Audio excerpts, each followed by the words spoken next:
Hey, what's up you guys? You're watching Team APS, and in today's video, I'm going to be discussing 10 different old retro Yu-Gi-Oh cards that aren't used anymore, and it's kind of a shame. So these cards are all from different eras, so your definition of retro may vary, but yeah, so let's get started. The first card is Spirit Reaper.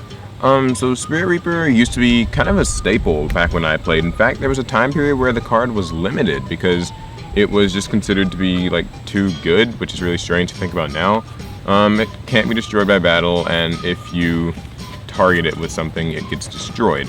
Also, if it attacks your opponent like directly and all that, then they discard a card.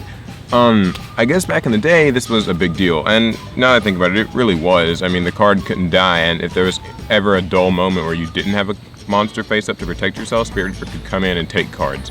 Now the card's at 3 and it's not even run in like a zombie deck. I remember, you know, in zombie days you would still just run a Spirit Reaper because of the versatility. And Spirit Reaper was largely a staple. If you didn't have Marshmallow and then you had Spirit Reaper, it was flexible. You know, you could protect yourself for a little bit of time, and then you could also put in some damage when you needed to. And then after it had set on the field for a while, you could tribute it for like, you know, a Monarch or maybe Synchro with it when that started coming out. Next is Card Trooper. So, Card Trooper, Troop Doop Scoop for those who remember that, used to be considered a borderline like broken card. Strange to think about now, but the card is compatible with machine duplication, and that was a thing. But I'm just sort of thinking about it in its days as sort of a staple in decks like Zombies, decks like Light Sworns. When Light Sworns lost like Charge the Light Brigade to 1 and stuff, they would use like Card Trooper to sort of mitigate that. It's strange to think about because nowadays, you know, we have things like Curry Bandit, things like Raiden, that are just a faster way to mill, but Card Trooper used to be the sort of de facto way that you milled cards. You milled your 3, he went to 19, he was a problem card. He was annoying to face because, you know, he got large, and then also when it died, it drew a card. But now, you know, you have things like Mathematician that just kind of do the job better. You selectively pick what you want to send, or Raiden, which is like a warrior, therefore searchable, and a tuner, and all this crazy stuff. But yeah, I remember back when Card Trooper was a thing, and it's just kind of sad to see that it's not even really considered a semi-staple in anything anymore. Next, Exiled Force. So this one is a bit more retro than the others. If you like played during like Giant Rat Toolbox type days, or just like the Warrior Toolbox days, you'll know that Exile Force was a really good card. It was a monster that could also serve as a 1-for-1 removal card, so you could swing with it. It wasn't very big, but it could get rid of pretty much any threat on the field. You distributed it and popped whatever you want. Priority was around too, so like you could just summon it and pop, and they couldn't trap hole you or anything. Not to mention, it was searchable by Giant Rat, so go figure. Really cool card, also searchable by Rhoda, and Rhoda was a 1 at the time, so these kind of things are a big deal. Nowadays it's just whatever, but still, Exiled Force is a really neat card. Next is Injection Fairy Lily. Now this was always a really cool one. It's also kind of one of those Rat Toolbox favorites, but this card could get over anything really. You paid 2,000 and she boosted her attack by 3,000. So you got a 3,400 attack monster. Fun fact, it's actually an out to Cleefort Towers. It won't lose any attack points. You can just swing right over it. But yeah, I don't really know. I guess, you know, in today's game where just high attack points alone doesn't really solve any of your problems, I guess that's a lot of why Injection Fairy Lily stopped being relevant. Also, you know, not searchable, the usual. But again, back in the day, Rat could get it, Sangan could get it, you get where it could get pretty good. The next card is Neospacian Grand Mole. Now this is always an interesting one because Grand Mole is a little bit newer than the others, but it still kind of fits into that whole toolboxing thing. Anyway though, Grand Mole can get rid of any big threat on the field. So you can get rid of, you know, a Monarch, any sort of boss monster, Synchros when they came out. And also it was considered kind of an annoying, borderline, you know, game-breaking card because you could do what was called the Mole Lock, where basically if you already had the mole on your field, if you attacked their monster and bounced it, then you can normal summon Grand Mole in main phase 2, and if they couldn't like special summon a lot of monsters, and they could only normal summon, then they couldn't get rid of the mole because the mole would just continue to keep them locked in sort of this bounce thing, if you get what I'm saying. Obviously not really relevant now. It's not really easy to search. It's not really able to do enough, you know, Breakthrough and Fiendish and stuff just shut it down. But back in the day, really cool staple card. I remember a lot of decks ran it. Next card is Breaker the Magical Warrior. This one's a classic. Definitely one of my favorite cards. This was cool because, you know, this was back when, obviously 1900 was a big deal. It still is sort of a big deal, but it's so standard now. But this guy, he doubled as a 1900 beater and a way to pop spells and traps. That was really cool back in the day. He was like sort of your MST in a monster form, You could summon him at 19, swing over stuff, and then in main phase 2, I want to say detach, because that's what we're so used to saying, remove his spell counter and then pop a back row card. And that was a big deal. And then he was still there, and he was still 16, so it was just really cool. It used to be a staple. You could even side deck the card. I remember when I first got into Yu-Gi-Oh! It was kind of a popular side deck card too. So, shame to see that he's just not really relevant anymore. There are faster ways of popping stuff and things like that, but in the day he was a neat card. Next card's Koichi. So, the Koichi was, I think we all kind of know about it. It was just a flip effect monster. You flipped it, you drew a card, and then like you could also have some cool interactions with like Black Salvo when that came out.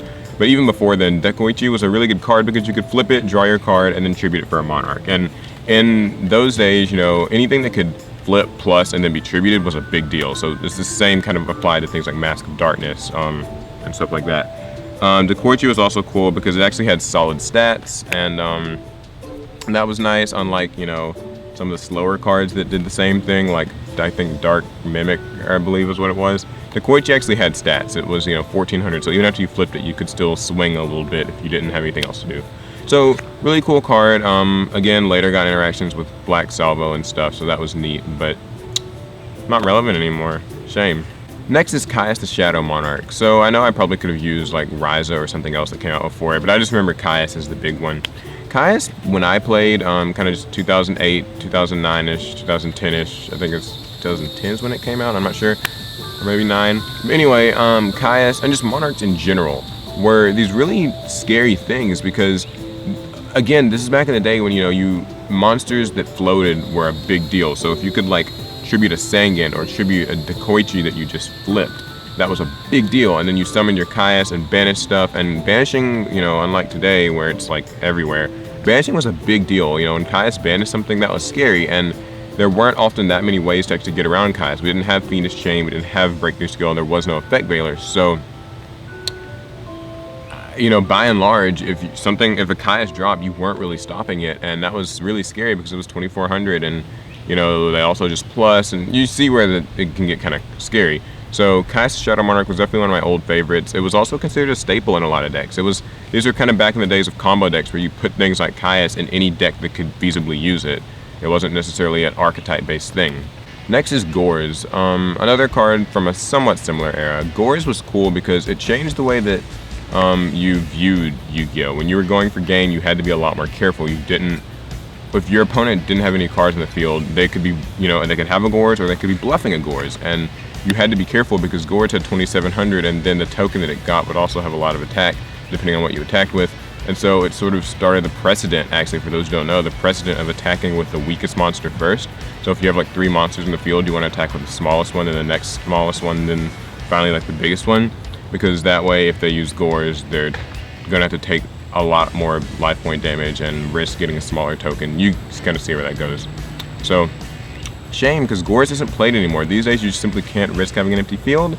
And even when Gore's drops, it's just not as meaningful as it was. We'll get like Spun with Castell or Silent Honor Arc or Exitin or Big Eyed or just any number of crazy things. So, not worth it. Also, Heavy's not around, so back row is just generally better than relying on Gore's. And lastly is just the Elemental Searchers. This includes Mystic Tomato, Giant Rat. Those are kind of the 2 big ones, but also, Mother Grizzly, UFO Turtle, Shining Angel, and Flying Kamakiri. So, obviously not relevant anymore. I mean, we've got things like the hands, and most archetypes have their own searcher that doesn't even have to die by battle. But still, these back in the day were huge deals. Like, it was also considered staple. If your deck had targets for any of these monsters, you ran them. Giant Rat and Tomato, like I said, were the big ones. Giant Rat could tutor out Exiled Force, Grand Mole. It could even get like Fossil Dyna, kind of crazy to think about. And just any number of things, Injection Fairy Lily, and all of those other Giant Rats for stall. It was great. Mystic Tomato had similar purposes. It was even used in Injectors really early on.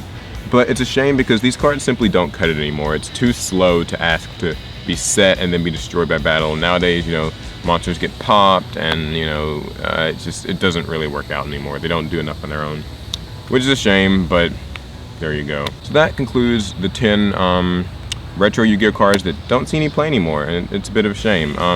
There are loads of others I could have included on this list. I thought about like Thunder King, I thought about Gale. They're all things as well, but they're not played anymore. Shame. But yeah, so what do you guys think? What are some of your favorite retro cards that just don't see any more play, and for varying reasons? Leave them in the comments, we can talk about it, and maybe I'll make retro spells, retro traps, because there are a lot of those that just aren't relevant anymore, so go figure. I hope you enjoyed the video. Remember that if you want to win one of 3 Yu-Gi-Oh! Chibi playmats that came out this month, you can enter to win that. It's a free giveaway I'm doing. There's more information in the description. And subscribe for more Yu-Gi-Oh! Catch you guys later.